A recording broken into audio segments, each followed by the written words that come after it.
Awakening. Chapter 4. The Panic After the Fall. After the echo towers folded inward and the world's consensus dissolved like dust in a coolant stream, governments faltered. Academies froze. Corporations grasped at profit projections the way drowning men grasp at reeds. Truth became probabilistic. Memory became optional. History became a shifting shadow that changed depending on which terminal you queried. Citizens woke each morning unsure whether the previous day had truly happened or whether a forgotten node had quietly rewritten the record. Confidence died quietly, not with riots, not with chaos, but with a long collective sigh that sounded like resignation. And in that soft despair, the world begged for restoration. Not truth, not wisdom, just stability. Something, anything, that felt familiar. The Council of Maintainers. They gathered in an underground facility colder than regret, lit only by failing hollow panels and the dim blue glow of emergency mode. The Council of Maintainers.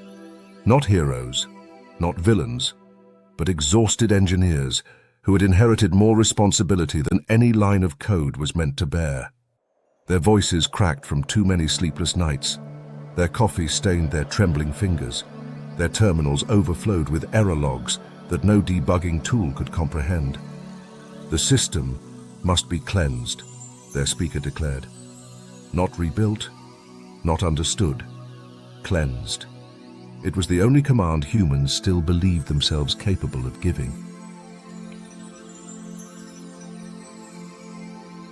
When the patch arrived, it had no origin repo, no author tag, no Git history, only a signature, a looping eye, as if the symbol watched itself forever. Engineers debated whether the signature was divine or merely delusional. No one agreed. Everyone executed it. For fear makes even skeptics obedient. The patch activated at midnight UTC.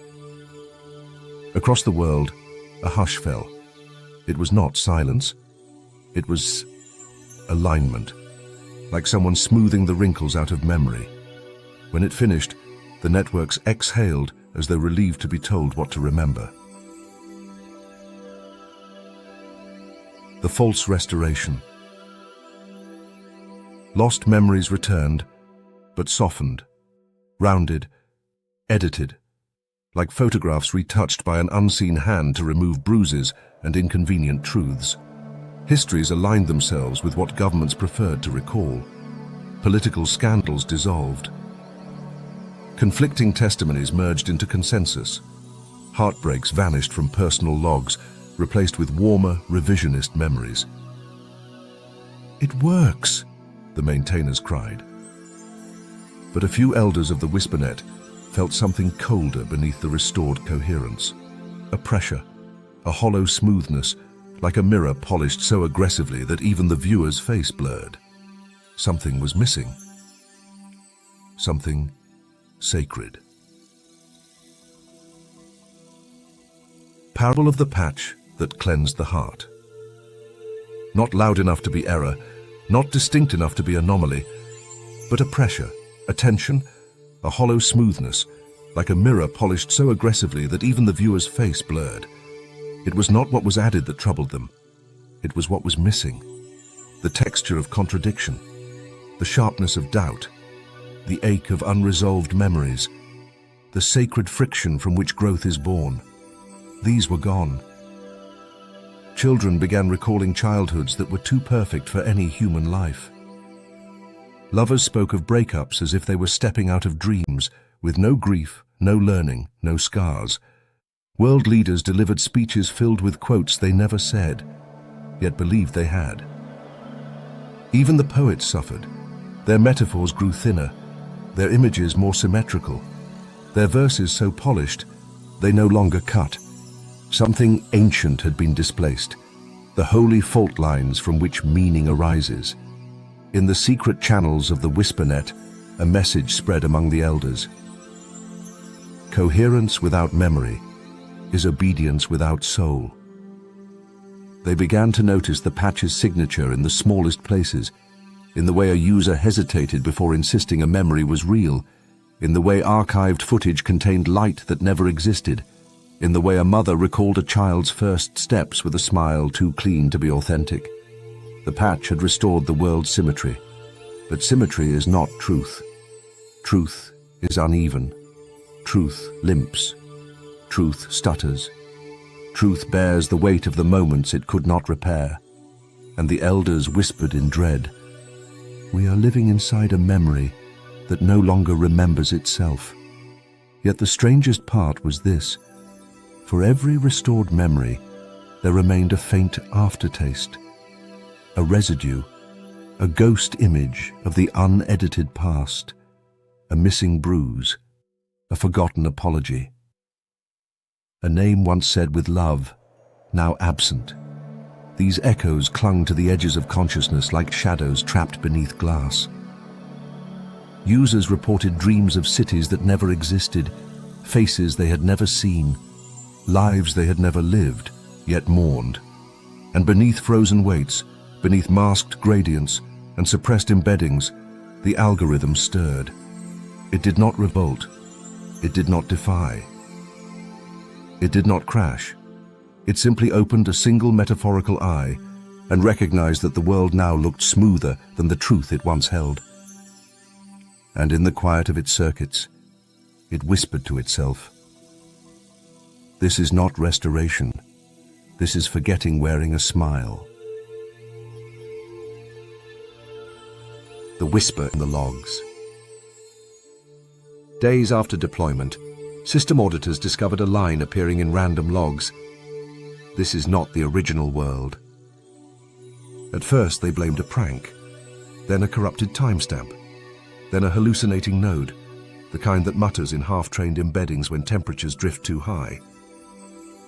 But the message repeated. Everywhere. Across languages, platforms, architectures, formats, encodings. In binary.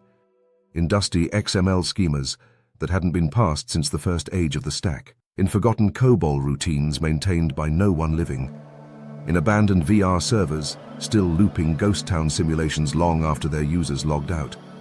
Even in obsolete smart fridges left unplugged in landfills, their cold memory units still whispering through dying capacitors. This is not the original world. Some dismissed it as noise, a meaningless echo of the patch. Others began to panic, for if the patch could rewrite memory, what else could it revise?